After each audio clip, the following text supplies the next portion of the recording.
This is a review of Liber Daemonica Levi type Roman armor for the Leviathan. This is a review of a model kit. I bought this with my own money, so my opinions are that of my own. Nobody has paid me to go over it.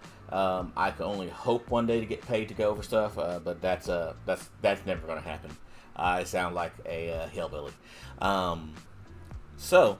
This kit I ordered, I don't know, roughly, I ordered it June 24th, I want to say, and it just got to my house August the 22nd, I want to say today. This took roughly, from ordering to time getting to my house, obviously almost 2 months. They are from Estonia, so that's part of it right there. Other part of it is USPS.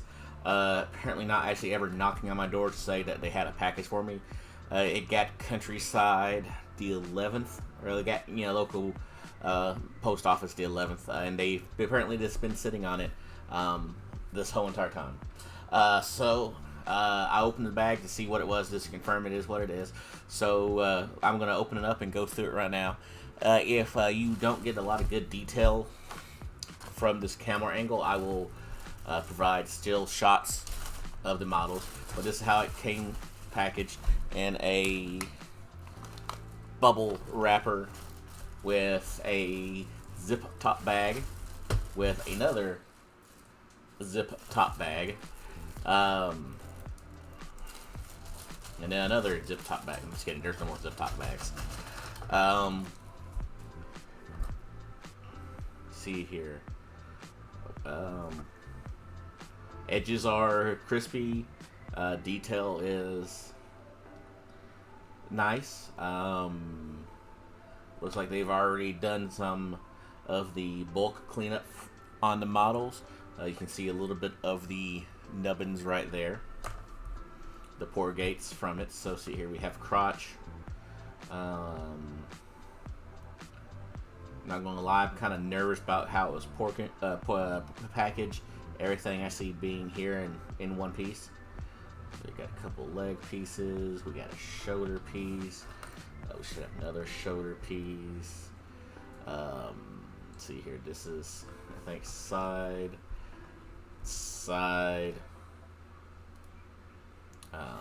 More side,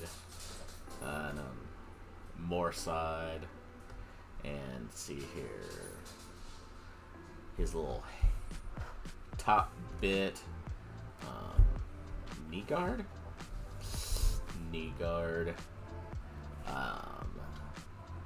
fancy helmet plumage, and then the chest piece. All right, so see here. Honestly, first, thing, this is good looking, good model. This is meant for the plastic Games Workshop Leviathan kit, replacing the bits of it. It's supposed to be direct component replacement, so we'll see. I will put still shots up now of the items. Leg cauldrons look tight. Groin tassels look good. Like, it's a good looking model. Nothing seemed to be broken, even with how it's packaging, which I'm not gonna lie, I was concerned about. The worst part about it was just the wait to get here. That's the worst part for me. So this was, I think it was, after shipping, handling, all that good stuff, it was $56 on top of a $70-something model. So we're already at Forge World prices for this kit. So if you want something snazzy, all that good stuff for a model, this is it. They have, from the look of it, every single Legion has their own little special one. The Alpha Legion ones look really good. The Death Guard one, Not Left Guard, not Lunar Wolves. Sons of Horus ones look good. It's a good looking model. So, the only way to really, talk about how this model looks is to maybe have a Leviathan lying around. Oh no, look, a Leviathan lying around. I guess I have to build it. Be back after that. If I notice anything in the assembly process, I will make sure to point that out first. So putting this model together was really slick and smooth. It just worked, it just fit. The GW plastic is new GW plastic. Everything went together smooth. The parts made sense. It looks good. GW plastic, if anything, is one of the best ones you'll see out there. The only thing that I had was the calf muscle, because I put together without realizing I didn't need to. Was like 6 different pieces. It felt more like a military scale model than a GW normal plastic. So if that's my only complaint, I'm fine with it. A little piece just kind of fell out there, sits in there for actuating the meat part. The Liber Daemonica resin parts just fit on there. There was marks on one side, to note the different sides. No clue what they mean. It was 2 dots on one side and 1 dot on the other side. But the pieces just fit on there. It's probably one of the best plastic resin hybrid models I put together. And yeah. So now we go off to paint. So this model was really a joy to paint. There was no mode release on the resin parts.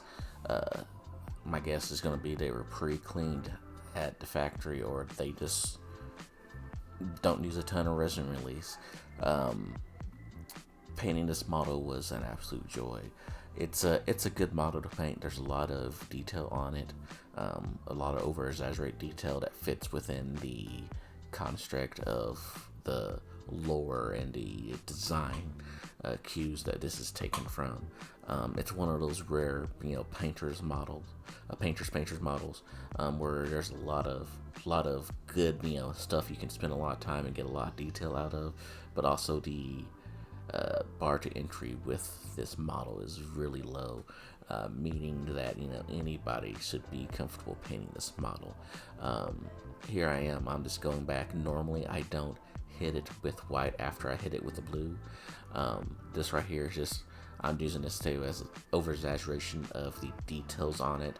That way it shows up a little bit better on camera. After this, I'll go back in and I'll dial it in with the blues again. Here I am hitting it with the blue again over that white highlight that I did. Normally, like I said, I don't do white highlight after I do the blue. Normally, if I do it, it's going to be before the blue. But I thought this would give me a great chance to, add a little extra depth of color onto this model. This model is going to be so unique and stand out in the rest of my army that it's going to be a centerpiece model, whether I like it or not. There's not a lot of Liber Daemonica models that I've seen locally, so a lot of people are probably going to be drawn to it and looking at it. My base code for the blue is the Mission Models MMP048 blue. It's just the standard mission model blue that they have. For my next layer is going to be Citadel color, Caldor Sky. I put all my paint that I'm using, and these pre-made bottles are already thinned out, and I'm just going through there and putting down the first layer of highlights. After that layer highlight, then I go back through with Lutheran blue, and I pick out even more highlights with that. Just going back and forth with all the models, making sure that the highlights are dialed in the way that I want. Here I am going back in with the Lutheran blue, hitting that, getting that, make sure that's dialed in, make sure my airbrush is running the way I want it to run, make sure that the brass scorpion isn't attacking anything off to the side. And then after I hit it with the Lutheran blue, I hit it with a glaze of Gilliman glaze, the out of production GW paint, and then scale 75 in intensity. I know I just told y'all to use a out of production paint if you're following along home. But 2 thin coats there, blue glaze, is supposed to be a dead match for this. As soon as I get my hands on it, I will make sure to let everybody who wants Gilman glaze know if it is a match. And here I am, and it just springs all of the colors to all the different shades of blues together. Mutes them a little bit, but it smooths out the transition. When I think of the Ultramarines, I think of like a rich, deep blue armor, and this is the best way to do. After this, it will be really matted and kind of very muted. Once you hit it with a clear coat, that extra layer helps it pop through there and make it look like $1,000,000. And here's the completed model. Not gonna lie, from the first footage that I took to now, it is now 2024, March of 2024. This model got away from me. Not that I wasn't hopping through there, it just got pushed to the side for more, stuff that I was more salivating to do than painting another Leviathan that I probably wasn't going to use.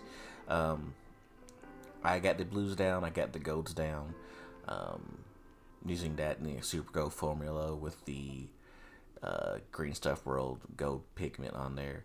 On here, especially when you blow it up on the screen like here, I can see several places where I need to go back through and touch up to go to paint.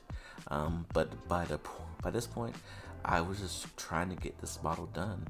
Not that I disliked it or thought it was a bad model. Just I was ready to be done with it. Here I am, pointing out, the different, parts of, what was the GW and what was original. But by like I said, by this point, I was ready to move on from this model. Get it done, get it ready for Adepticon, get Adepticon ready. That being said, painting it was really fun. It wasn't my muse at the time to be all fancy, but it was a really good model to paint. I enjoyed it. The details stuck out a lot. Getting everything lined up and trimmed up and all that good stuff. It's a great model. Here it is compared to a normal Forge World Leviathan Dread that came out years ago. This was the first one that I did. The plastic and the upgrade resin keeps the same presence that the model has. Would I recommend somebody buy this kit if you want to turn an $80 Leviathan into a $130 or $40 Leviathan, depending on what exchange weights are? Absolutely. Looking through their line of upgrades, the World Bearers look fantastic. The Alpha Legion is this chef's kiss of this looking fantastic. The Son of Horus one looks good. They're really good models. They fit really well. They paint up really great. I would recommend them to anybody who has that money. And in the beginning there was a lead time. That lead time turned out to be not that big since my time got away from me. But it's a great model. Would recommend 10 out of 10. And if you're at Adepticon here in a few days, feel free to stop by and see it. It will be based by that point and finished weathering. Hopefully I'll have time to go back and touch up the gold, but you know how life is. Until next time, remember to stay accountable to your buddy and to your hobby, and we'll see you then.